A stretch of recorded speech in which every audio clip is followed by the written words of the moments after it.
ಶ್ರೀ ಗುರು ಬಸವಲಿಂಗಾಯ ನಮಃ. ವಿಶ್ವಗುರು ಜಗಜ್ಯೋತಿ ಕ್ರಾಂತಿಯೋಗಿ 12ನೇ ಶತಮಾನದಲ್ಲಿ ಅನುಭವ ಮಂಟಪ ಸ್ಥಾಪನೆ ಮಾಡುವುದರ ಮೂಲಕ ಒಬ್ಬ ಪ್ರಧಾನಮಂತ್ರಿಯಾಗಿದ್ದುಕೊಂಡು ಸಕಲ ಜೀವಾತ್ಮರಿಗೆ ಲೇಸನ್ನೇ ಬಯಸುವ, ಸರ್ವರಿಗೂ ಒಂದೇ ಒಂದು ದೇವಾಲಯ, ಸರ್ವರ ಒಳಗೆ ಇರುವವನು ಒಬ್ಬನೇ ದೇವರು.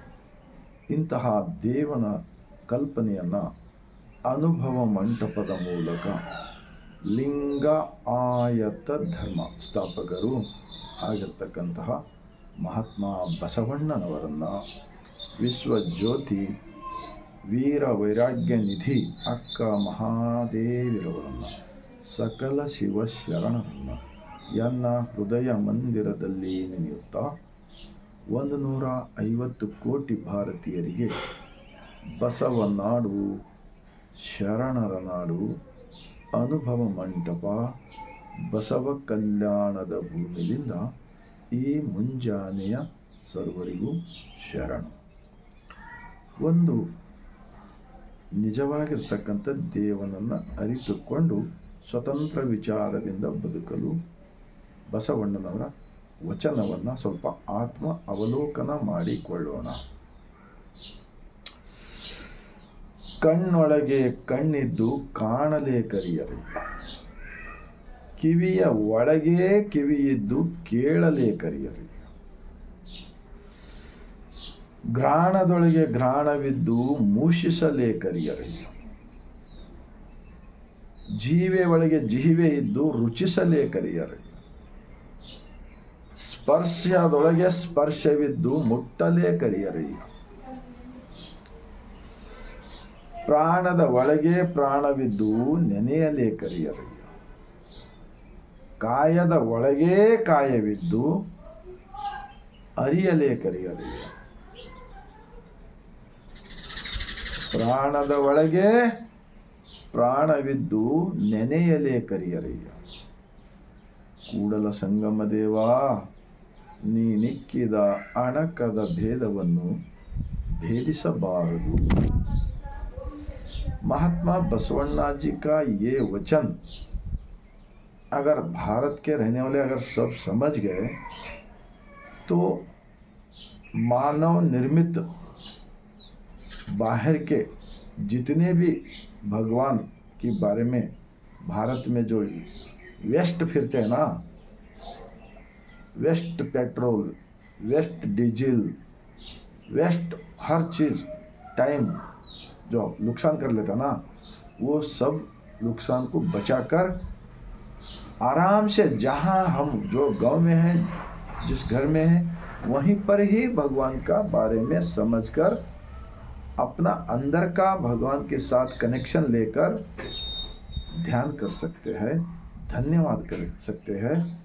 असली दर्शन करना सिखाया है बसवा कल्याण के महात्मा बसवण्णा जी ने इस वचन के अंदर। तो ये शरीर एक बहुत बड़ा मंदिर है। जितना बड़ा दुनिया है ना, उतना बड़ा दुनिया का मालिक हम सबको बनाया है। बनाकर ही बाहर का शरीर जो दिख रहा है सबको ना, अंदर एक निराकार शरीर है बोलते इस वचन के अंदर। तो हम इतना ही भरोसा करना चाहिए, ये जो वचन है ना इस किताब के अंदर है, बसवा समिति का है बेंगलोर के। तो हम इतना सा छोटा सा आंखें है, समझ लो सारी दुनिया देख रहे हैं। देखो अब जो बाहर का उजाला हम देख रहे हैं तो अंदर भी उजाला है। बाहर सूर्य का गर्मा है, अंदर भी गर्मा है। बाहर हवा है, अंदर भी हवा है। बाहर जमीन है, अंदर भी ज्ञान का जमीन है। सब कुछ इस शरीर के अंदर ही है बोलते हमारे बसवा कल्याण के महात्मा बसवण्णा जी और शरणों ने। तो मैं 893 साल हुए तो भी ये लोगों तक क्यों नहीं पहुंचा, अब हमको अब मालूम हो रहा है। अभी जो बसवण्णा जी का लिंगायत धर्म जो 12वीं शताब्दी में का है, 893 साल पीछे का, ಈ ಧರ್ಮದ ಮಾನ್ಯತೆಗಾಗಿ ಕನಿಷ್ಠ ಪಕ್ಷ 25-30 ರ್ಯಾಲಿಗಳು ನಡೆದವು. ದೆಹಲಿ, ದೇಶದ ರಾಜಧಾನಿ ದೆಹಲಿಯಲ್ಲಿ ಕೂಡ ನಾವು ಹೋಗಿದ್ವಿ. ಇದು ಮಾನ್ಯತೆ ಸಿಕ್ತಪ್ಪ ಅಂದ್ರೆ ಜಾತಿ ರಹಿತ ಸಮಾಜವನ್ನು ಕಟ್ಟಬಹುದು, ಅಪರಾಧಿಗಳ ಸಂಖ್ಯೆ ಕಡಿಮೆ ಮಾಡಬಹುದು, ಭ್ರಷ್ಟಾಚಾರ ಮುಕ್ತ ದೇಶ ಕಟ್ಟಬಹುದು, ಮನಸ್ಸನ್ನು ಒಬ್ಬರನ್ನೊಬ್ಬರನ್ನ ಮನಸ್ಸು ಕೆಡಿಸ್ತಕ್ಕಂಥದ್ದು ನಿಲ್ಲಿಸಿ ಎಲ್ಲರ ಜೊತೆ ಪ್ರೀತಿಯಿಂದ ಬದುಕಲು ಬರುತ್ತದೆ. ಆದರೂ ಕೂಡ ಈ ಪಟ್ಟಭದ್ರ ಹಿತಾಸಕ್ತಿಗಳು, ಈ ಸ್ವಾರ್ಥಿಗಳು ಏನಿದ್ದಾರಲ್ಲ, ಧರ್ಮ ಒಡೆದಿದ್ದಾರೆ ಅಂತೇಳಿ ಅಪಪ್ರಚಾರ ಮಾಡಿದ್ರು. ಈಗ ನಾವು ಈ ವಚನಗಳನ್ನು ಪ್ರತಿಯೊಬ್ಬರು ಓದಿ ಅರ್ಥ ಮಾಡಿಕೊಳ್ಳಿ, ಸ್ವಲ್ಪ ವಿಶ್ವಾಸ ಮಾಡಿ. ಮಣ್ಣು ಬಿಟ್ಟು ಮಡಿಕೆ ಇಲ್ಲ, ತನ್ನ ಬಿಟ್ಟು ದೇವರಿಲ್ಲ. ಪ್ರತಿಯೊಬ್ಬ ವ್ಯಕ್ತಿ ಬದುಕಲು ಏನಾದರೂ ಒಂದು ಕಾಯಕ ಮಾಡಲೇಬೇಕಲ್ಲ. ಅದೇ ರೀತಿ ಬಸವಾದಿ ಶಿವಶರಣರು ಪ್ರತಿಯೊಬ್ಬರು ಕಾಯಕ ಯೋಗಿಗಳಾಗಿದ್ದರು. ಮತ್ತು ದಿನನಿತ್ಯ ಧ್ಯಾನ, ಪ್ರಾರ್ಥನೆ, ವಚನಗಳ ಚಿಂತನೆ ಮಾಡೋದರ ಮೂಲಕ ಇಂತಹ ಒಂದು ಪವಿತ್ರವಾದ, ಸರಳವಾದ, ಸ್ವತಂತ್ರ ವಿಚಾರದಿಂದ ಬದುಕಲು ಕೊಟ್ಟಿದ್ದಾರಲ್ಲ. ಆದರೆ ಈ ಜನ ಮನಸ್ಸನ್ನು ಬದಲಾಯಿಸಿ ಸುಳ್ಳು, ಗೊಳ್ಳು, ಪಳ್ಳು, ಹೊಳ್ಳು ಅಪಪ್ರಚಾರ ಮಾಡ್ತಕ್ಕಂಥದ್ದು ನಿಲ್ಲಿಸಬೇಕಂಥೇಳಿ ನಾನು ಈ ಮೂಲಕ ವಿನಂತಿಸಿಕೊಳ್ಳುತ್ತಾ, ಒಂದು ವೇಳೆ ಬಸವಣ್ಣನವರನ್ನು ಯಾವ ರೀತಿ ಅಲ್ಲಮಪ್ರಭುರವರು, ಮಡಿವಾಳ ಮಾಚಿ ತಂದೆರವರು, ಅಕ್ಕ ಮಹಾದೇವಿರವರು, ಸ್ವನಲಾಪುರದ ಸಿದ್ದರಾಮೇಶ್ವರರವರು,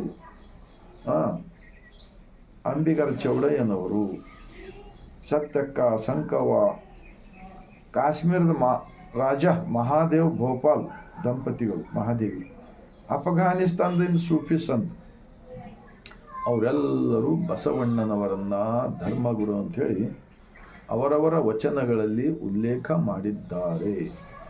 ಇದರಲ್ಲಿ ಎಲ್ಲ ಸಾಕ್ಷಿಗಳು ಸಿಗುತ್ತವೆ. ಈಗ ದೇಶದಲ್ಲಿ ಪೊಲೀಸ್ ಸ್ಟೇಷನ್ಗಳು, ಆಸ್ಪತ್ರೆಗಳು, ಜೈಲುಗಳು ಇವೆಲ್ಲ ಹೆಚ್ಚಾಗಲಿಕ್ಕೆ ಕಾರಣಕರ್ತರು ಯಾರಿದ್ದಾರಂದರೆ ಬಸವಣ್ಣನವರ ವಿಚಾರಗಳನ್ನು ತಿರುಚುವುದಾಗಲಿ, ಅವರ ಬಗ್ಗೆ ಅಪಪ್ರಚಾರ ಮಾಡ್ತಕ್ಕಂಥದ್ದಾಗಲಿ, ಏನು ಇಲ್ಲಿವರೆಗೆ ಗುಡಿಗಳನ್ನು ಕಟ್ಟಿ ಎತ್ತಿನ ಮೂರ್ತಿ ಇಟ್ಟು ಬಸವಣ್ಣ ಅಂತ ಹೇಳಿದರು.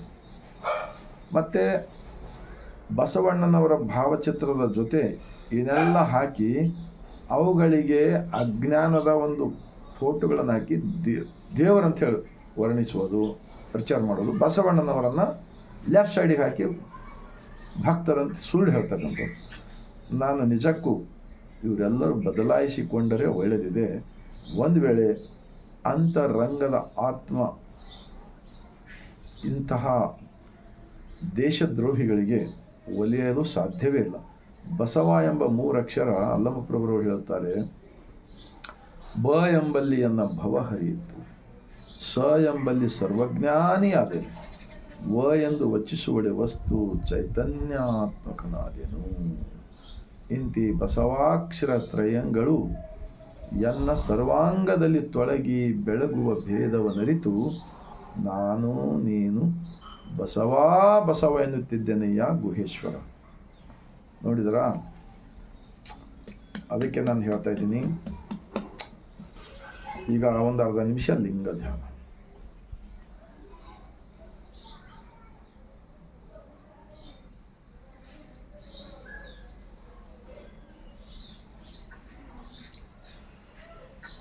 ಶ್ರೀ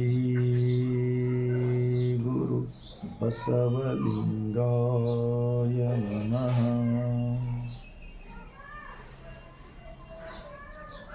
ಈ ಥರ ಮನುಷ್ಯನ ಬದುಕಿಗಾಗಿ ಪ್ರತಿನಿತ್ಯ ನಾವು ಯಾವ ಥರ 2 ಸಲ 3 ಸಲ ಪ್ರಸಾದ ತೆಗೆದುಕೊಳ್ತೇವಲ್ಲ, ಗಾಳಿ, ಭೂಮಿ, ಜಲ, ನೆಲ, ಸೃಷ್ಟಿಕರ್ತ ಎಲ್ಲವನ್ನು ಕೊಟ್ಟು ಸಲುತ್ತಾ ಇದ್ದಾನಲ್ಲ ಈ ಶರೀರಕ್ಕೆ. ಈ ಶರೀರದೊಳಗಿರ್ತಕ್ಕಂತಹ ಜಗದೀಶನ ಜೊತೆ ಪ್ರತಿನಿತ್ಯ ಪ್ರತಿಯೊಂದು ಗ್ರಾಮ ಪಟ್ಟಣಗಳಲ್ಲಿ ಬಸವ ಮಂಟಪಗಳು, ಅನುಭವ ಮಂಟಪಗಳು ಸ್ಥಾಪನೆ ಮಾಡಿಕೊಳ್ಳಬೇಕಾಗುತ್ತದೆ. ಜನರ ಕಲ್ಯಾಣವಾಗಬೇಕಾದರೆ ಜನರ ಕಷ್ಟಗಳನ್ನು ಪರಿಹರಿಸಬೇಕಾದರೆ, ಜನರ ಯುವಕರು ದಾರಿ ತಪ್ಪಿ ಹೋಗ್ತಕ್ಕಂಥವ್ರು, ಪ್ರತಿಯೊಬ್ಬರು ತಪ್ಪು ಮಾಡ್ತಾ ಇರ್ತೀವಿ, ನಾವು ಕೂಡ ಮಾಡ್ತೀವಿ ಇಲ್ಲಂತಲ್ಲ. ಆದರೆ ಈ ತಪ್ಪುಗಳನ್ನು ತಿದ್ದಿಕೊಳ್ಳಲು ನಾವು ಯಾವುದೇ ತೀರ್ಥಕ್ಷೇತ್ರ, ಧರ್ಮಸ್ಥಳ, ಚಾರ್ಧಾಮ, ಗಂಗಾ ನದಿಯಲ್ಲಿ ಮುಳುಗಿದರೆ ಎಲ್ಲಿ ಹೋದರೂ ಏನೂ ಸಿಗುವುದಿಲ್ಲ. ಇದನ್ನು ಸೃಷ್ಟಿ ಮಾಡಿರ್ತಕ್ಕಂಥ ಯಾರಿದ್ದಾರಲ್ಲ ಇವತ್ತು ದೇಶದಲ್ಲಿ, ಅವರೆಲ್ಲರೂ ವಿದೇಶಿಗರು, ಮನುವಾದಿಗಳು, ದೇಶದ ಜನರ ದುಡಿದ ದುಡ್ಡನ್ನು ಲೂಟಿ ಮಾಡ್ತಕ್ಕಂಥವ್ರು ಆಗಿದ್ದಾರೆ ಅಂಥೇಳಿ ಈ ಗ್ರಂಥವನ್ನು ಓದಿದವರಿಗೆ ಗೊತ್ತಾಗುತ್ತದೆ. ಆ ಕಾರಣಕ್ಕಾಗಿಯೇ ಇನ್ನೊಂದು ಬಸವಣ್ಣನವರ ವಚನ, ಮಂಡೆ ಮಾಸಿದರೆ ಮಹಾಮಜ್ಜನ ಮಾಡುವುದು, ವಸ್ತ್ರ ಮಾಸಿದರೆ ಮಡಿವಾಳರಿಗಿಕ್ಕುವುದು. ಈ ಮನದ ಮೈಲಿಗೆ ತೊಳೆದುಕೊಳ್ಳಬೇಕಾದರೆ ನಮ್ಮ ಕೂಡಲ ಸಂಗನ ಶರಣರ ವಚನಗಳ ಅನುಭವ ಮಾಡುವುದು ಎಂದು ಹೇಳುತ್ತಾ, ನೀವೆಲ್ಲರೂ ಇಲ್ಲಿ ನಾನು ವಿನಂತಿಸ್ಕೊಳ್ತೀನಿ, ವಚನಗಳನ್ನು ಓದಿರಿ, ಅರ್ಥ ಮಾಡಿಕೊಳ್ಳಿರಿ. ನಿಮ್ಮ ಜೀವನವೆಲ್ಲ ಪಾವನವಾಗುತ್ತದೆ.